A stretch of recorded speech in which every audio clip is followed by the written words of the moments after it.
I felt like that was the end of the world. I didn't know where to start. I didn't know anything I wanted to do. I didn't know what to give my children or what to tell them.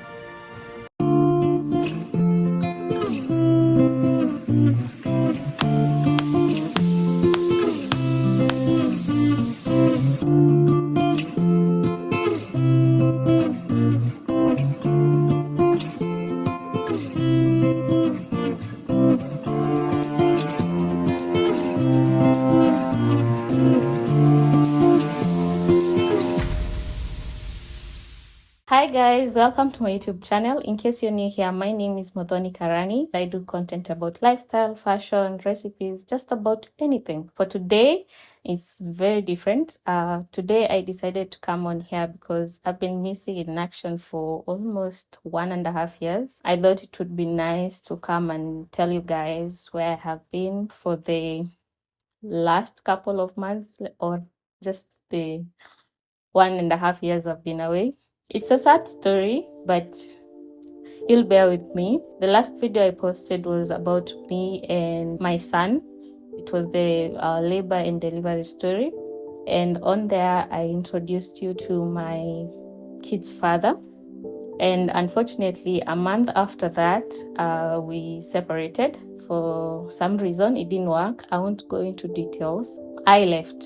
I came on here to tell you where I have been and my journey since I left my marriage, if I may say. It was kind of a marriage, but where I have been. I decided it's so emotional for me to talk about it like that, but I'll share a piece of me with you guys because you're my family.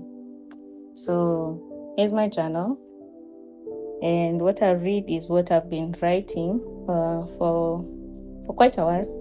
But this is what I ended up with. Separation isn't the end of life. It's the end of the version who believed in it all. No one prepares you for the guilt, for the shame, and for the disappointments. I felt disappointed that I left and I had a whole life planned for me, my kid's father, and my kids together. But life is just, you can't plan everything. So I didn't plan on it, and nobody can be able to plan that. So things just happened and we went our separate ways. I didn't get time to fall apart. I had 2 babies waiting for me to lead the way. My oldest was 3 years and my youngest was 2 months. So in all of it, the hardest part wasn't finding a new home. I had my family to support, so that wasn't necessarily the hardest part. The hardest part was forgive myself and just make sure that whatever decision that I had made was the right one for me and for my babies. I needed to be strong, not just for them, but for me too. I took myself back to when I was a little girl, and I always looked up for someone to hold me down, to lead the way. And I realized I was that person to them. They needed me to lead the way, and they looked up to me, no one else. In this period, I took time for myself. I always distance myself when I am emotional or when I'm going through something. So in this time, I distanced myself and I took time to get grounded, trust myself, reconnect with myself, and just do life. And that's when I started reading more about mind books, The Power of the Mind, a lot of books that were talking about the mind, and I realized that was the most powerful thing that I had at that moment.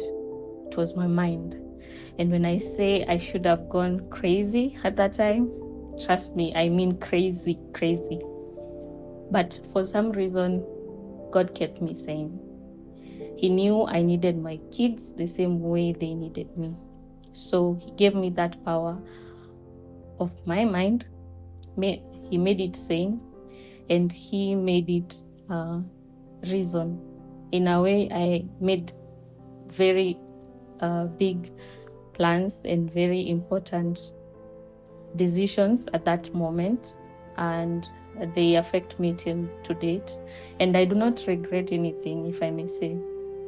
I do not regret anything. I also don't regret the love that I gave to others, because that's just part of me, and that's part of my life and my story. So everybody who is part of my life, who left or who is no longer part of my story or my life, they needed to be there at that time. And part of why I'm reading my journal is because that's how I started noticing that journaling was my healing process. So I just ended up writing all the time. So if I had something that was not right, or I felt something, I ended up writing everything. I have like a few lessons that I have learned within the few, or I may say the 1.5 years I've been away. Number one is that God knows what He's doing.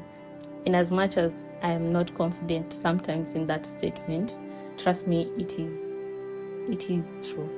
He knows what He's doing, and we just have to trust Him. The other part was don't put a period where God put a comma.